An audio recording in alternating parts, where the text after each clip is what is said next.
লোকসভা নির্বাচনের পূর্বে প্রায় 40টি পরিবার তৃণমূল ছেড়ে বিজেপিতে যোগদান করল বৃহস্পতিবার সন্ধে 7টা নাগাদ বীরভূম জেলার ময়ূরেশ্বর 2 নম্বর ব্লকের অন্তর্গত কটাসুর বিজেপির দলীয় কার্যালয়।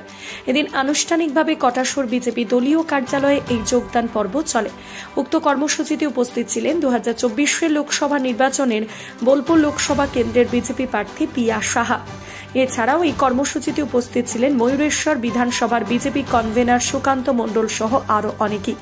এদিন যোগদান পর্বের পর কি জানালেন তৃণমূলের প্রাক্তন কর্মী সহ বোলপুর লোকসভা কেন্দ্রের বিজেপি প্রার্থী, চলুন শোনাবো আপনাদের। কারণ টিএমসি প্রচুর দুর্নীতি, আর আমাদের এখানে 40টা পরিবারের ওপর কোনো সময় নজর দেয় না।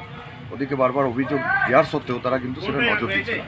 ওই কারণে আমাদের এখানকার যে নিমপুরডাঙ্গা, সেখানকার 40টা মতো পরিবার আমরা টিএমসি ছেড়ে বিজেপিতে যোগদান করি।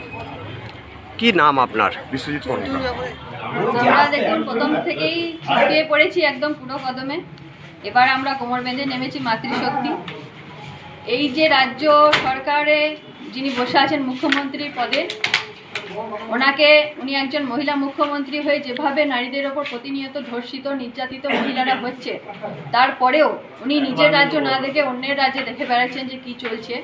তো এই মহিলা মুখ্যমন্ত্রীকে উৎখাত করার জন্য আমরা মাতৃশক্তি আর ঝাঁপিয়ে পড়েছি এবং ওনাকে এই রাজ্য ছাড়া করব, এটুকু আমাদের সংকল্প। এই নির্বাচনে তৃণমূলের কাছ থেকে আপনারা কতটা পিছিয়ে? কোনোদিনই আমরা পিছিয়ে ছিলাম না। লড়াইয়ের মাঠে আমরা আছি এবং শেষ পর্যন্ত লড়াই আমরা করে জয়ী হয়ে আমরা ফিরব।